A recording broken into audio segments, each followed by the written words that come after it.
আসসালামু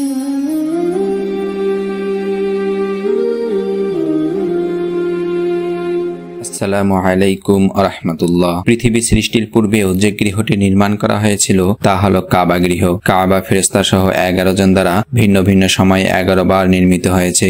আজকে আমরা ফেরেশতা দ্বারা কাবা গৃহ নির্মাণের সংক্ষিপ্ত ইতিহাস তুলে ধরব ইনশাআল্লাহ। পরবর্তী কাবা ঘর নির্মাণ এবং কাবা গৃহ সম্পর্কিত সকল ইতিহাস পর্যায়ক্রমে প্রকাশ করা হবে ইনশাআল্লাহ। চ্যানেলটি সাবস্ক্রাইব করে পাশে থাকার অনুরোধ রইল। প্রথমেই 11 জন কর্তৃক কাবা গৃহ নির্মাণের তালিকা তুলে ধরা হলো।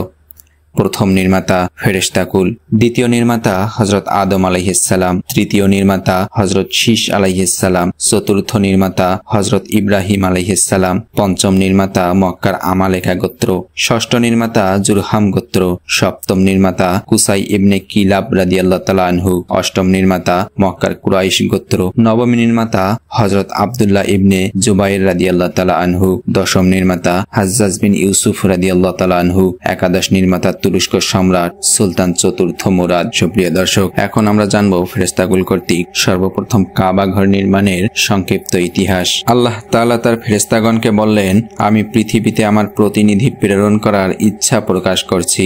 উহা শ্রবণে ফেরেশতাগণ বললেন, হে পরওয়ারদিগার, আমাদের ব্যতিরেকে অন্য সৃষ্টি পৃথিবীতে কলহ, বিবাদ ও রক্তারক্তি করবে এবং একে অপরের প্রতি হিংসা পরায়ণ হবে। এবং আরো বললেন, এই সৃষ্টি আমাদের মধ্য হতেই করুন, তবে আমরা পৃথিবীতে বিবাদ ও রক্তারক্তি করব না এবং পরস্পর হিংসা বিদ্বেষ পরায়ণ হব না, বরং আপনার প্রশংসায় সবসময় ব্যস্ত থাকব এবং আপনার নির্দেশ মেনে চলব, অবাধ্য হব না। তখন আল্লাহ তাআলা বললেন, তোমরা যা জানো না আমি তা জানি। তখন ফেরেশতারা মনে করল যে তাহারা আল্লাহর উক্তির প্রতিবাদ করে নাই, কিন্তু তবুও তারা মনে করল যে ইহাতে আল্লাহ তাআলা হয়তো তাদের উপর রাগান্বিত হয়েছেন এবং তারা সকলে ভীত সন্ত্রস্ত হয়ে আরশে আজিমকে জড়িয়ে ধরলেন এবং ক্রন্দনরত অবস্থায় মাথা নিচু করে আল্লাহর গজবের হাত হইতে পরিত্রাণ পাওয়ার জন্য হাতের আঙ্গুল দ্বারা ইশারা করলেন। এই অবস্থায় তারা বহুক্ষণ পর্যন্ত তাওয়াফে রত রইলেন। তখন আল্লাহ তাআলা তাদের উপর দৃষ্টিপাত করলেন এবং রহমত নাজিল করলেন। আল্লাহ তাআলা তাদের জন্য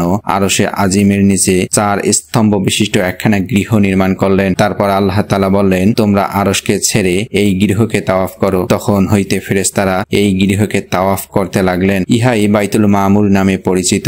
এই গৃহে আহরাত্র এক এক দল 70,000 ফেরেশতা হাজির হয়, কিন্তু তাওয়াফের পর তারা দ্বিতীয়বার আর ফিরে আসার সুযোগ পায় না। কিয়ামত পর্যন্ত এভাবে তাওয়াফ চলতে থাকবে। তখন আল্লাহ তাআলা ফেরেশতাদেরকে বললেন, তোমরা পৃথিবীতে যাও এবং তথা এই গৃহের অনুরূপ একখানা গৃহ নির্মাণ করো। আল্লাহ তাআলা পৃথিবীতে আল্লাহর সৃষ্টিকে এই গৃহ তাওয়াফ করার আদেশ করলেন। যেরূপে আসমানবাসীগণ বাইতুল মামুরে তাওয়াফে আহরাত্র রত আছেন। বাইতুল মামুর ফেরেশতাদের একটি বিশিষ্ট নুরানি মসজিদ। এভাবেই আল্লাহর নির্দেশ পেয়ে ফেরেশতারা পৃথিবীতে আসেন এবং সর্বপ্রথম কাবা ঘর নির্মাণ করেন। কাবা ঘর ফেরেশতাদের দ্বারা এভাবেই সর্বপ্রথম নির্মিত হয়েছে। প্রিয় দর্শক, আমাদের চ্যানেলে পরবর্তীতে কাবা ঘর নির্মাণের সকল ইতিহাস তুলে ধরা হবে ইনশাআল্লাহ। চ্যানেলটি সাবস্ক্রাইব করে পাশে থাকার অনুরোধ করছি। আসসালামু আলাইকুম রাহমাতুল্লাহ।